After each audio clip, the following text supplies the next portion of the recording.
Candy बंदिश में कोई ना डिठा, तू नानक मन आना। घोल कमाई किस मित्र विचोले, जै मिल कंत पछाणा। घोल कमाई किस मित्र विचोले, जै मिल कंत पछाणा। तू सुल्तान कहाँ मियां, तेरी कवनो वडाई। जो तू दे सो कहाँ सुअमी, मैं मूर्ख पहन ना जाई। जो तू दे सो कहाँ सुअमी, मैं मूर्ख कहन ना जाई। धन वाहिगुरु साहिब जीओ। राग सूही महला पहला कुचजी। एक ओंकार सतगुर प्रसाद, मांझ कुचजी अमावन दूसरे। हाँ क्यों शौरावन जाओ जियो, एक दो एक चढ़ंदियाँ। कौन जाने मेरा नाम जियो, जिनी सखी शौराविया। से अम्बिशा बड़िए जियो, से गुण वंजना आवनी। हाँ कै जी दोष तरियो जियो, क्या गुण तेरी विथरा। हाँ क्या क्या घिना तेरा नाम जियो। एक टोड़ना अम्बड़ा, हाँ सद कुर्बान तेरे जाऊं जियो। क्या गुण तेरी विथरा, हाँ क्या क्या घिना तेरा नाम जियो। एक टोड़ना अम्बड़ा, हाँ सद कुर्बान तेरे जाऊं जियो। वाहिगुरु जी का खालसा, वाहिगुरु जी की फतेह। इस धुनी सुहावे बाग विच मनुख प्रभु के मिलाप लई आया, पर संसार विच आउंदियां रब्बी याद नूं भुल के इसके जीवन विच गुण गल गए अते औगणां नाल भर गया। ये सुभाविक जी बात है।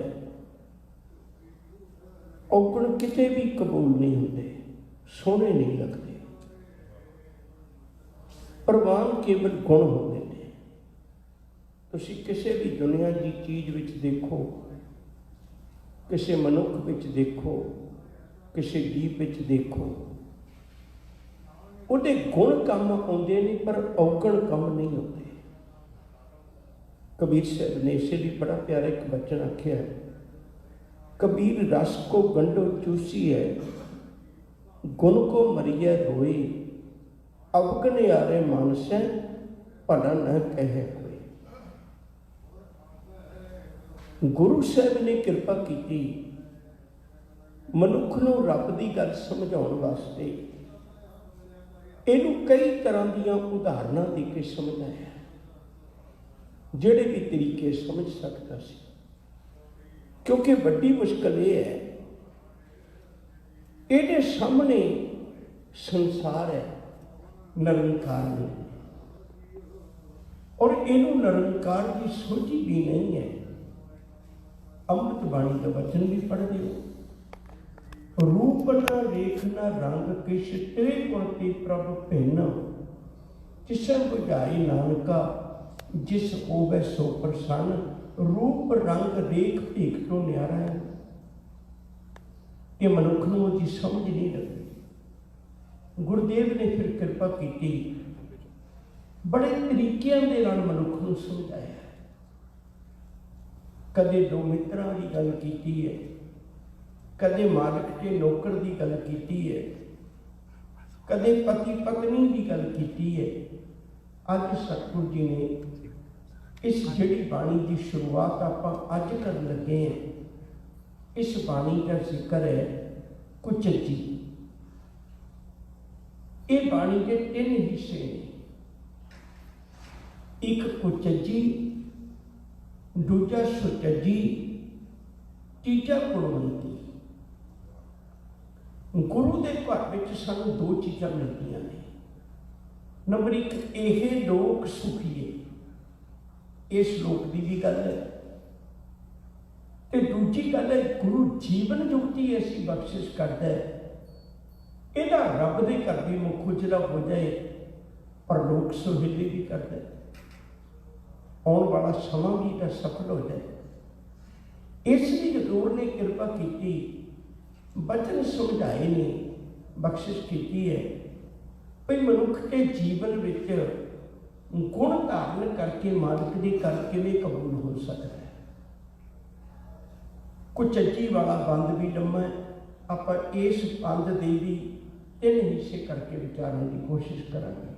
अज एक हिस्सा वो मैं तुहाडे नाल साझा करने लगा। हजूर की बाणी के बड़े प्यारे वचन ने।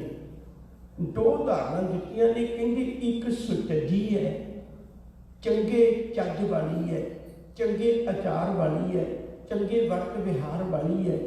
एक कुचजी भैड़े चज वाली है। हुण जिवें कि स्त्री पति के दर तो विछड़ जाए तो किवें ठोकर खांदी है, उस तरह का जीवन उस मनुख का जिहड़ा रब के दर तो टुट गया। असी रब के दर तो टुटे हुए मनुख की अध्यात्मक जिंदगी तो देख नहीं सकते, साडे कोल अख नहीं है, पर किसी पति के दर तो विछड़ी स्त्री नूं वेख के ये अंदाजा ला सकते भी जिवें इहदा जीवन दुखों भरिया है, इसी तरह उस मनुख का जीवन दुखों भरिया होंदा है जिहड़ा मालिक के चरणों तो विछड़ जाए। एक बेनती और करते हैं, फिर आप अगली गल शुरू करेंगे। कई बार असीं ये गल सोच लेने हैं भाई ये शायद स्त्री की गल की है। नहीं प्यार वालिओ, ये उस स्त्री की गल की है जिहदे पति में कोई दोष नहीं है। कई बार असीं समझण लग पैंदे हैं भाई पति भावें जो मर्जी करे तो स्त्री को ही आज्ञाकारी होकर रहना पैंदा है। नहीं, ये उस पति की गल है जिहदा जीवन परमेश्वर है, निरंकार है, रब विच ते कोई औगण नहीं। जिहदा पति परमेश्वर वर्गा है, जिहदा पति निरंकार है, क्योंकि उहदे विच तां कोई औगण नहीं ना, उस पत्नी विच दोष है। सतगुरु जी ने अमृतमय बाणी विच बड़े प्यारे बख्शिश की विचार। हजूर आखते ने कहते पहली गल, धन फिर इन्हां आखियां बहन इकट्ठे होए, एक जोत दोई मूर्ति धन फिर कहीं सोई। कहीं कोई रिश्ता नहीं हुंदा संसार के सामने तुसी पति पत्नी वांगू विचरो, उस तरह की समाजिक पद्धत से अपने वल्लों विचरो, पर तुहाडी अंदरूनी साझरा होवे। कहते जे वो शरीरक तौर पर भावें दो होवन, पर अध्यात्मक तौर पर उन्होंने सोच एक होवे, वो पति पत्नी होने के हकदार नहीं। एक वचन होर ध्यान में रखियो, सौरे ढोई नाल है पईए नाही ठाऊं, नानक धन सुहागणी। कह लगे अपने आप आप ही सुहागणी बना के बैठी हुई है। सौरे ढोई नाल है पईए नाही ठाऊं, नानक धन सुहागणी। कह लगे फिर बातड़ी ना पुछी धन सुहागण नाओ। कहते पति गल भी नहीं पुछदा ते अपने आप ही सुहागवती दसी जाती है। फिर बातड़ी ना पुछे ही धन सुहागण नाओ। नहीं भलिए इवें सुहागवती नहीं बनया जाता। ऐसी स्त्री का जिक्र भी गुरबाणी विच कीता होया है। मालक जी आखते हैं कहते फिर की सार न जानी दूजे भाई प्यार साक सुच साक को लखनी नानक नारी विच कुनार। वो नारियां विच कुनार गिनी जाती है जिहदे जीवन विच वो सच नहीं जो पति नूं पाउंदा है, जो मालक नूं पाउंदा है। असीं भी उवें दा जीवन गुजारना है। एक कुचजी का जीवन लेके सतगुरु जी ने सानू सेध बख्शिश की है। कहते इवें तेरा रिश्ता रब नाल तां बनना भलिया जे तेरा प्यार रब नाल होया, जे तेरे अंदरूनी रिश्ता रब नाल होया। बाहरी तौर पर श्रृंगार करिया, बाहरी तौर पर कर्म कांड करिया, तू पति दीआं नज़रां च प्रवान नहीं हो सकती। जिंदे एक बड़ा प्यारा बचन डॉक्टर जसवंत सिंह नेकी ने एक गाथा लिखी है इस गल को समझाने वास्ते। तवज्जो देके समझो। एक राजा शिकार खेडन चले, पत्नी ने तैयारी की, तैयारी करके ते उन्होंने शिकार खेडन वास्ते भेजा। समान का पैक किया सारा, गली गली पूछ लिया भी कितना समा लगेगा। उन्हें दस दिता भी करीब 7-8 दिन लग सकते हैं। मैं राज के कामों चों रुझेवियां चों वखरा होके कुछ दिन गुजार के आना चाहना, फिर मैं वापस आ जाना। वो चला गया, कुदरती भाना वरतिया, उसका मन मनुकर हो गया कि बिच्चे छड्ड के वापस आ गया। जदों वापस आया ये अपने कमरे च आया, आके देख के हैरान हो गया। उहदे अपने घर विच उहदी स्त्री उहदे बैडरूम दे विच कोई परपुरख सुता पिया जो पति देख नहीं सकता। उन्हें देखिया, वापस आ गया। रण सवेरे उठी आराम नाल, जदों उठ के उन्हें अपने उत्ते पाई हुई लोई देखी, चादर देखी तो हैरान हुई भाई आ चादर जो मैं पैक करके राजा ने दी है, ये इत्थे किवें। अपने आप को संभालिया, भज के थले उतरी ते उतर के नाल दे नौकरां नूं पुछदी है भाई रात राजा आ गया। वो कहण लगे आ गया। कित्थे सुता सी? कहण लगे दूजे कमरे च सौ गया सी। सुता तो नहीं पर दूजे कमरे च सी। रानी ने बड़ी शर्मिंदी हुई, सोचा जिन्हें जदों अखां नाल अखां मिलणगियां पता नहीं फांसी देगा, किसी जलाद को कतल करवाएगा, पता नहीं किहो जी सजा देगा। आखिरकार दिन चढ़िया, रानी ते राजे का मिलाप होया। राजा उमें ही मिलिया जिमें उन्हें कुछ ना देखा हो। रानी बड़ी हैरान हुई, बार बार सोचती है भी कपड़ा वही है जो मेरे ते पाया हुआ है, पर इन्हें मैनू कहा कुछ नहीं। सोचिया दिन नौकर चाकर ने इन्हां सामने कुछ नहीं कहना चाहता होगा। रात भी गुजर गई, दिन भी गुजर गया, हफ्ते गुजर गए, महीने गुजर गए, साल गुजर गए। हैरानी की गल है, राजे ने अपने वर्त विहार विच एक कणके जिन्ना भी फर्क नहीं पाया, उवें प्यार करता रहा। कदे इजहार भी नहीं किया, कदे प्रगटावा भी नहीं किया, कोई गल की ही नहीं।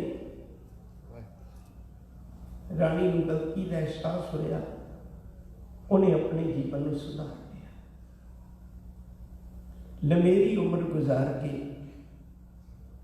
अज राजा दुनिया पर चले। उहदे बेड कोल बैठी रानी ज़ार रो रही, बहुत रो रही। राजे ने हौसला दिता, कहना भलिए रोती, इन्ना रोती क्यों है तू? आखिरकार आप उम्र हंडाई है, हम बजुर्ग हो गए हैं, 90 साल की उम्र हो गई है, हम एडो उपर की जीवन। दूजी गल, राज भाग आपने हंडाया, इज्जत मान सन्मान रब ने सब कुछ दिता है, तेरी औलाद बड़ी लायक है, तू रानी है, महारानी है, इन किस गल की कमी है, इन्ना क्यों रोनी है? रानी ने एक गल कही, कहने लगी, साइया मेरे को सब कुछ है, मेरे को सब कुछ है, राज भाग है, औलाद बड़ी नेक है, सारा कुछ है मेरे को, पर मेरी पापण दे पापां दे उत्ते, मेरी औगणी वाली दी औगणा दे उत्ते पर्दा पाउण वाला तुर चलिया। ओ साइयां सारी जिंदगी मेरे ते पर्दा पा के रखण वाले आ, मेरे को पति तुर चले है जिन्हें इतने औगण वेख के भी मैनू कदे दुरका नहीं आई। सच करके जाने, मैं एक बेनती करा तुहाडे चरणों में, धार्मिक जिंदगी तीन पड़ाव मनुख की जिंदगी चाहते हैं। सब तो पहला पड़ाव है अपने औगण दिस जाना, यह सब तो पहला पड़ाव है। दूजा पड़ाव है जिंदगी च अपने औगणा के सुधार लई उपराला करना। तीजा पड़ाव है अपने मालिक के चरणों च अपने औगणा नूं कबूल करके ते बेनती करना, मालिक जी मेरे जीवन में कट दी। तुसीं जदों भी बाणी पढ़ोगे, गुरुआं विच ये औगण नहीं मना, ये औगण तां साडीआं तस्वीरां ने। आ शब्द असीं पढ़ लेने हैं पर अपने अंदर नहीं देखते। कदे आ शब्द पढ़दे होया अपने अंदर झात मारियो जी, हम अवगण भरे एक गुण है, अमृत छाड़ विखे विखाई, माया मोह भरम पे कूड़े, सुटदारा सो प्रीत लगाई। एक उत्तम पंथ सुनियो गुरसंगत, तेह मिलंत जम त्रास मिटाई। एक अरदास पाठ कीरत की, गुरु रामदास रखो शरण। सतगुरु तेरे दर के तां है, तू मेरे औगण वेख लेना पर किसी को दसदा नहीं। तेरे कोल तां है, तू जितने मर्जी औगण होवन ते उन्हां ते पर्दा पा देना है। सब धन कहो गुर सतगुरु, गुर सतगुरु जित मिल हर पर्दा कचिया। तू धन सतगुरु, मेरे इतने औगण वेखदा होया भी मेरा पर्दा कच लेना है। अज का शब्द सतगुरु जी ने कृपा की, साडे दिलों की दुनिया नूं खड़काया, किते दरवाजा खोली जाए, किते गुरु चरणों से जुड़ी जाइए, किते अरदास पैदा हो ही जाए। राग सोही महला पहला कुचजी। सोही राग विच जिहड़े आपां आनंद कारजां वेले भी शब्द पढ़ते सुनते हैं, आवो सजना हम देखा दर्शन तेरा राम इत्यादि, ये जितने भी शब्द ने, आवो मीत प्यारी मंगल गावो नारी, सोही राग विच ही लावां ने। सोही राग है जिहड़ा वो मिलाप का राग है। यह सवेरे 9 तो लेके 12 बजे तक गाने का वक्त है। टाइम पुराने बजुर्ग जिहड़े सानूं कहा करते सन भी आनंद कारज 12 बजे तो पहला पहला करवा लो, ये नहीं सी भी समा उस तो बाद सोग का चल पैंदा, ये असीं भरम बना ले। असल में राग नूं ये गाउण दा वक्त 12 बजे तक है। हजूर कृपा करते हैं कुचजी भैड़े चज वाली, जिन्हें कोई गल गुरु को न सीखी, संगत विचों न सीखी, हंकारी होके अपनी गल्लां विच जीवन गुजारिया, उन चेता ही नहीं कि मैनूं जीवन मिले है। जीवन देण वाले का भी कदे शुक्र कर। ये पहला पक्ष है जदों अपने औगणा नूं महसूस किया।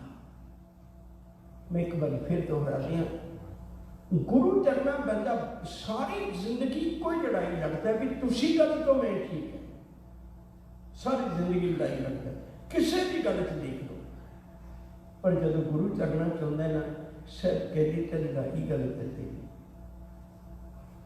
एक है हम नहीं चंगे बुरा नहीं कोई, ये कहना बहुत औखा, बहुत औखा। पढ़वत नानक तारी सोई, मैं हूं नहीं चंगा, सतगुरु सारा संसार पता है। मेरे बाबा मैं बोल रहा, सब खलक सियानी सारी सियाने। मंझ कुचलची अमावन टोसड़े, ये मुल्तान की लहंगी बोली है। थोड़े शब्द उस तरह तुहानूं दसांगी। मंझ का मतलब मैं कुचजी है, भैड़ी चज वाली है, नहीं मेरे च कोई अकल। अमावन, अबावन का अर्थ होंदा जिहड़े विच समा ना सकन, भाव बहुत ज़्यादा। दोसड़े का मतलब होंदा दोष ऐब। हे वाहिगुरू जी, मैं एक वो कुचजी है जिहदे विच अथाह अवगण ने, जिहड़े मेरे च समा भी नहीं सकते, इन्ने अवगण ने जिन्होंने मैं लुका के भी नहीं रख सकती, इन्ने अवगण ने मेरे लुकाउण की समर्था तो भी बाहर हो गए। हाँ क्यों सौ रावण जाऊं जियो, क्यों का मतलब किमें, मैं हूं 10 पति नूं किमें मिलाप हासिल कर सकनी, मैनू पति का प्यार किमें मिल सकता है, मैं तो औकड़ां दी भरी पई। एक तो एक चढ़ंदियां कौन जाने मेरा नौ जियो। जे मैं ये आस रख ला, आम घर च आस रख ली जाती है, सियाने कहिए ने पत्नी रुसदी ही इसलिए है भी मैनू कोई मना दे। आम घरों में पति के पत्नी एक एक रिश्ता है। पत्नी उड़ीक करती है भी मेरे तो बिना मेरे पति का प्रशादा पानी क्रिया कर्म कौन करेगा, मैनू मनाएगा। पर कहते धार्मिक दुनिया च भी बड़ी बड़ी मुश्किल है, एक तो एक चढ़ंदियां, मैनू मेरे पति नूं मेरी तो लोड़ ही कोई नहीं।